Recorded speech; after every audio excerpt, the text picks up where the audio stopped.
welcome to my new video for the year of 2024. Welcome to Dwayne Allen Guitar Concepts. It's been a while. Hope you guys are doing well and had a great holiday season. So today I want to do a little lesson in what I call like the intermediate category. I've been doing a lot of more advanced jazz guitar lessons over time. And today I kind of wanted to get back to something more in the blues-based area.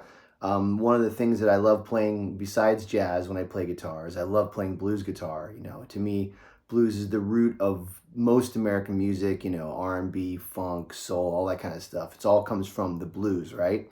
Most of you guys probably know that already. One of the things I wanted to talk about today was, I'm going to call today's lesson I'm going to call it expanding the blues box, okay? So when I teach a lot of my students how to play general blues soloing, blues guitar, you know, we always work within the most popular blues form, which a lot of guys call the blues box.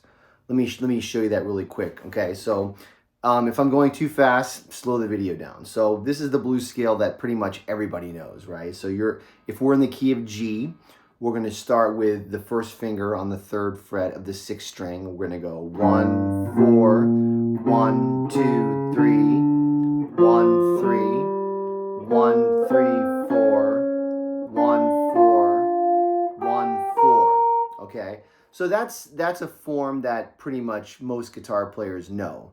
But what happens with a lot of newer blues soloists, people who are learning how to solo with blues, is that they kind of get stuck in that box and they don't know how to go beyond it. Now, anytime you're stuck in one area on the guitar neck, you're going to be pretty limited. Now, I will say that there's plenty of blues guitar players, legends actually, who spend most of their whole career just in that one box. And they make amazing music with it. So, you know, you could spend your whole life there trying to mine for new things. But I like to try to expand it. You know, I always try to teach my students to try to use the whole neck when they're soloing. So that way they can come up with newer ideas and just different kinds of licks and phrases, okay? So what we want to try to do when we're playing within a scale like that, obviously, is you want to try to get as comfortable soloing in that scale as you possibly can, okay? One of the best things you can do, obviously, is you should just do a lot of jamming as much as possible and come up with lots of phrases, but you should try to learn as many blues solos as you can, you know, learning them note for note off of records. That's going to give you a lot of ideas, okay? What I want to try to do, though, is we're going to try to get out of just playing in this area, and we're going to add another area, and we're going to expand it a little bit, okay? So I would highly recommend to look up all of the possible movable blues forms that you can get and learn all the different fingerings and learn how to put them together, because that's going to help out a lot. I'm not going to be teaching all of the forms here today. If you are interested in private lessons, I do this in much more depth. You know, these videos are only like little short snapshots of what I do. Anyway, so let's learn one more blues form on top of the one that we just did. We're going to do a blues scale that starts on the D string on the 5th fret.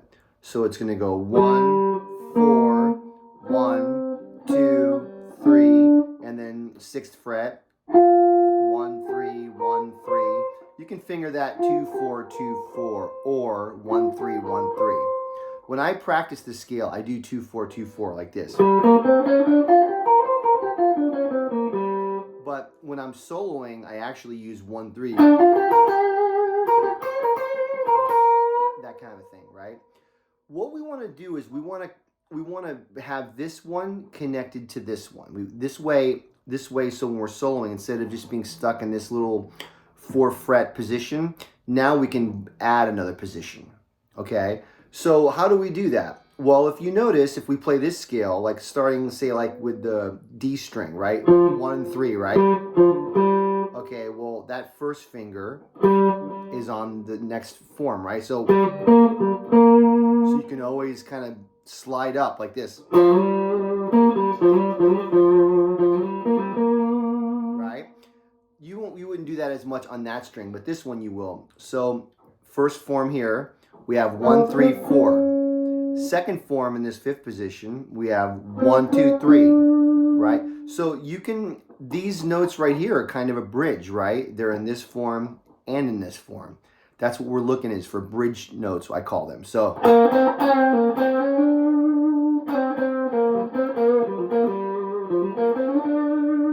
see how I'm moving this direction now? We do the same thing here. Third position, we have 1, 4, and then fifth position, we have 6, 8, right?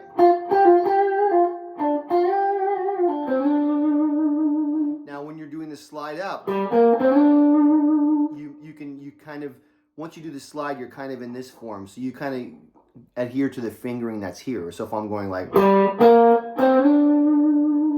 I'm using my second finger there.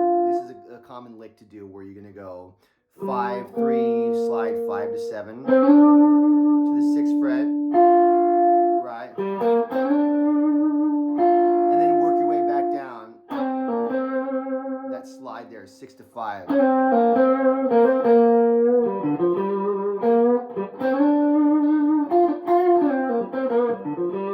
Now we're getting moving. We're starting to move around, okay? Now let's say you're moving up here. Well, you want to get back to the root. The root is G. We're in the key of G. You're here. Right? So now we're able to kind of connect the two forms and start stretching.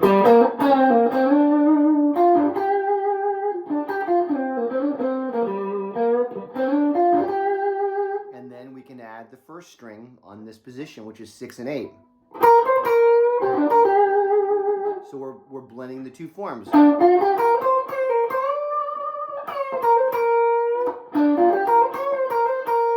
And then you can go down this way, or when you're on the first two strings, you can go back down to the third position. You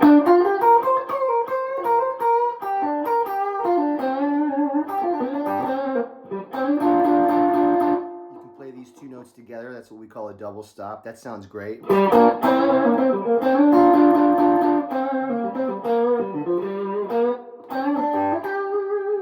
This is another great lick when you're stretching. You do the classic Chuck Berry. And then you slide the 6th fret to the 8th fret. Right?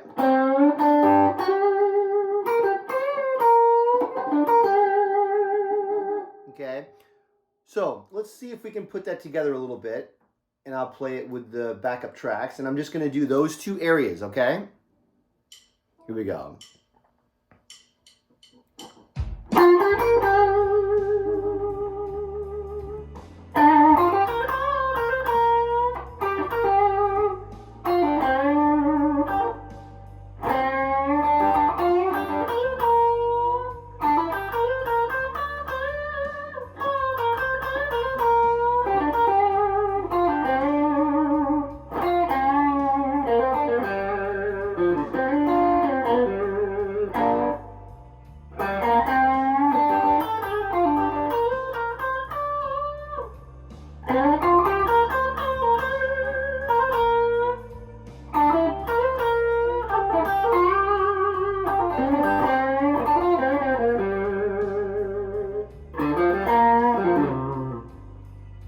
So that's some ideas.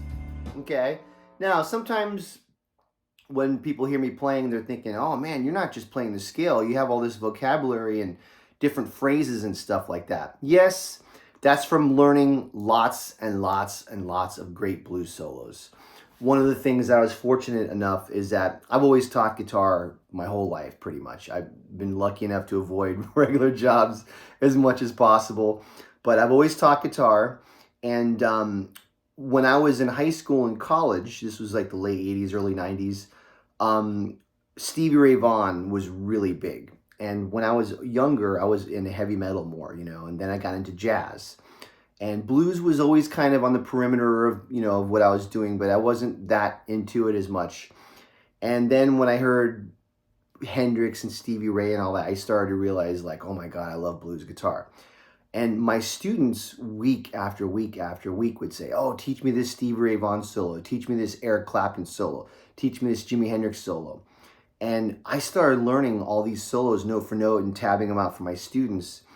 And it was the best thing in the world because I started to learn how to play blues guitar and I started to get pretty good at it because I was learning all of these solos. And then I would start to do my homework and I realized, oh, you have to know about the three kings, B.B. King, Freddie King, Albert King. And then I started to learn some of their solos, but because I was also really, really, really into jazz and working on that, I didn't have time to do that on my own. So I kind of recommend to my students like, hey, you should learn this Albert King solo and and Freddie King. And they were cool with that. So I would start learning from those guys too. So eventually I was, learning a big blues vocabulary. So that's kind of a tangent off of what I was just showing you guys. But it goes to show you how important it is to try to learn these solos. And and all these concepts I'm telling you guys, I didn't learn out of a book. I learned this by learning lots and lots of solos, and I started to see similar patterns. A lot of the guitar players are doing the same patterns, and that's when I started to realize what was happening, okay? All right, let's add one more area, okay? There's a blues scale form that starts with the root on the sixth string with the third finger. Now, the problem with G is that if you do that form, it's going to include a lot of open strings. So it'd be like, I'll call the frets out. 3, 1, 3, 4, oh, 3, oh, 3, 1, 2, 3, 1, 3. Okay. Now, one of the things that I noticed is that most of these guitar players that I was learning, let's say for that particular form, they're not really using these notes up here very much. Okay, you can do it if you wanted to fool around with it, but they were mostly using the low two strings. This note, this note, this note, right? And they also added the F in there. Even though the G is the root, the F is part of that scale. So what most of these guitar players would be doing is, this is still home right here, this G form here. But instead of playing, I would hear guitar players, a lot of times they wouldn't do this as much. Like the lower notes of this form. Some do, some don't, but what I found mostly is that they would actually move downward like here. So you would go like this. So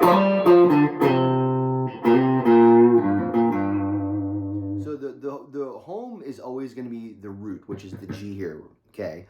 So when I'm playing in this area, I'm usually starting with my root with the third finger here, and I'm kind of working my way up here and then up here. So you might want to work like doing these lower notes with maybe the middle at first. So you work on that. I'm going to just let the track keep going.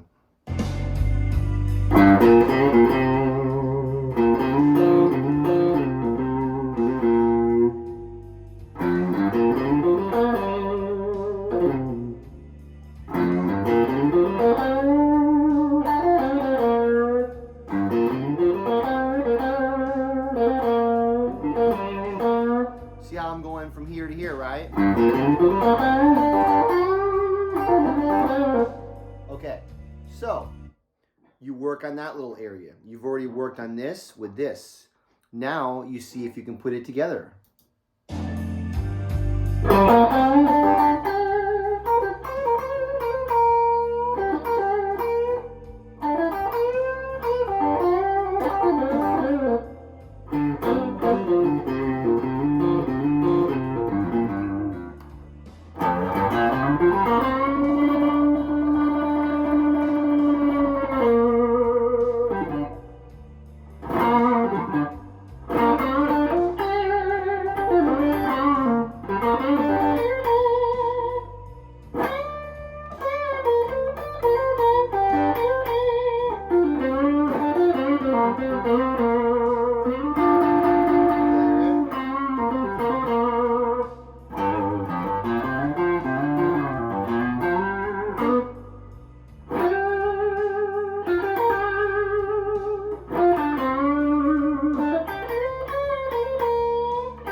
So I just expanded this little area to here to here.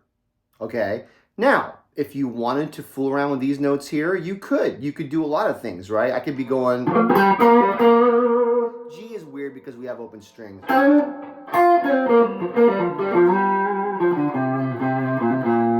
I was an A, for instance, that form would be like this.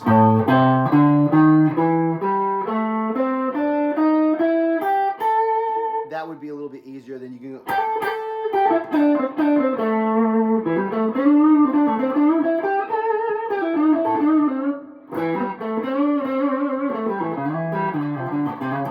Oops, sloppy there. So if you notice when I was here, it was different, kind of awkward. Now myself, I work on those weird areas because I don't hear other guitar players do that as much. You know, I see that kind of everyone's doing kind of a similar path, which is cool. But if you want to break free of the traditional blues licks that everybody else plays, that everyone else plays, work on these weird areas like this.